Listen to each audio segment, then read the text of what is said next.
How you guys doing today? It's Anthony Gangi, host of Tier Talk, and today we're going to answer one of our questions from our subscribers. The question is, hey Gange, how much time should you have in before becoming a supervisor? It's a great question, and if I may quickly just answer this before we go into the body of my report after our sponsors, is it's not about time, it's about experience. How much experience should you have before becoming a supervisor? That's the key. How much experience should you have before becoming a supervisor? So, when we come back from our sponsors, I'm going to talk about what I feel is experience needed before becoming a supervisor. Now, guys, if you haven't, please subscribe, interact, engage, and hit that bell. Hit that bell for my channel, because that bell is going to notify you every time I post up a video. Remember, Tier Talk is for you, the brave men and women who work behind that wall in the shadows of the criminal justice system. I try to answer all your questions and give you advice from my experience. So guys, if you haven't, please subscribe. That's the key. And when we come back from our sponsors, we'll talk about how much experience you should have before becoming a supervisor. Stand by.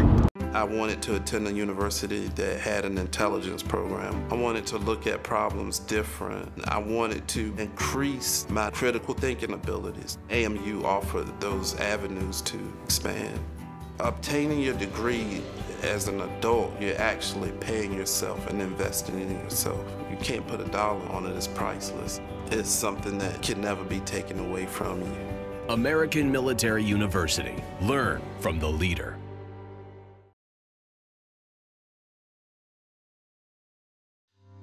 Being a corrections officer takes its toll on even the strongest individuals.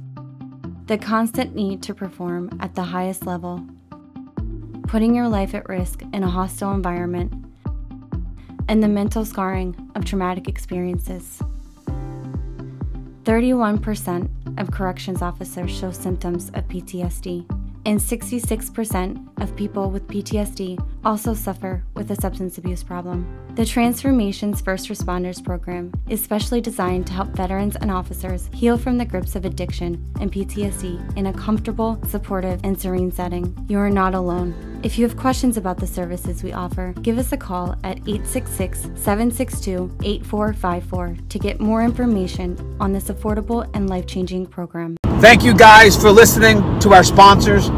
You know, the reason why I'm choosing experience as a good supervisor as opposed to a certain amount of time, because I don't think you can put like, hey, it takes 5 years to become a supervisor, or it takes 10 years to become a supervisor, and put that timestamp on there. I don't think you can do that. I think it's all relative to the experience that you have gained based on who you are as an individual and also the facility. Like, as an individual, can you learn quickly? Can you adapt? Can you adjust to novel situations? Can you make decisions? How well do you know policy and procedure? For the facility layout, you know, if you work at a very active facility that's constantly moving, things are constantly happening, you're going to learn things on instinct, and you're going to gain experience a lot quicker than someone who's moving at a slower facility where it's not as active. So it may take them a little bit longer to gain the experience they need. And when I talk about experience, I'm talking about real life application, like real life experience, living and breathing that moment. That's the key. It's dealing in the moment. Now, I will always say that understanding policy and procedure is definitely very important because it provides a good foundation. And I think that should be a level of testing that's on the supervisor exams. But I do think you also should put people in scenarios where they have to make a decision that just kind of is not defined by policy and procedure. Because most of the time, guys, as a supervisor, we have discretion.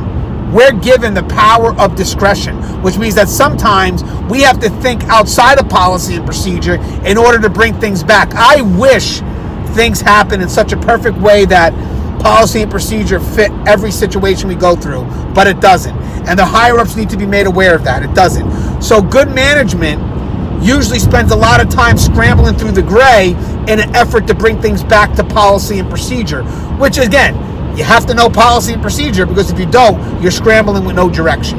So in this case, good experience, knowing policy and procedure, you know, that helps you as you scramble and navigate yourself through the gray.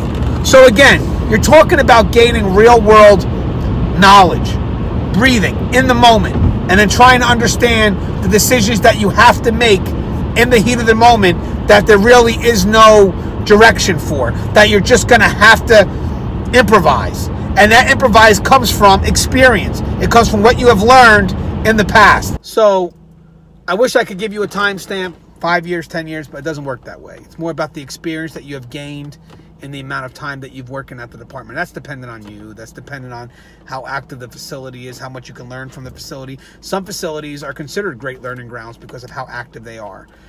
But ultimately, from my own experience, most of the choices I make are usually in an effort to bring things back to policy and procedure, because not every incident that happens inside a correctional facility happens in perfect line with policy procedures. So there is a lot of experience, stuff that I learned day by day that made me a better decision maker, you know. And then now, look at me now. I'm in the higher management positions, and, you know, yes, I know those policies, you know, that's I have to know those policies, but I also have an understanding of when policies may not work, you know, and when there's going to be a scramble to bring things back to policy and procedure. So again, as a supervisor, you have to have the experience to think outside the box. You have to have experience to make sure that you're able to justify the choices that you need to make when you can't automatically look to the paper and say, hey, well, it tells me to do this, but this is the reasons why I couldn't do these things. And through my experience, this has also worked. So I think I'm correct, and I think I'm comfortable with that answer.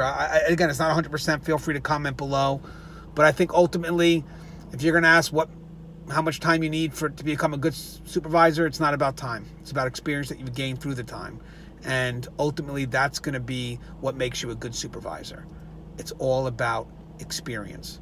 As always, the show is Tier Talk. My name is Anthony Gangi. Guys, if you haven't subscribed, interact, engage, and hit that bell. That bell's going to notify you every time I post up a video. And this channel is for those brave men and women who work behind the wall in the shadows of justice. Thank you for everything you do. As always, be safe.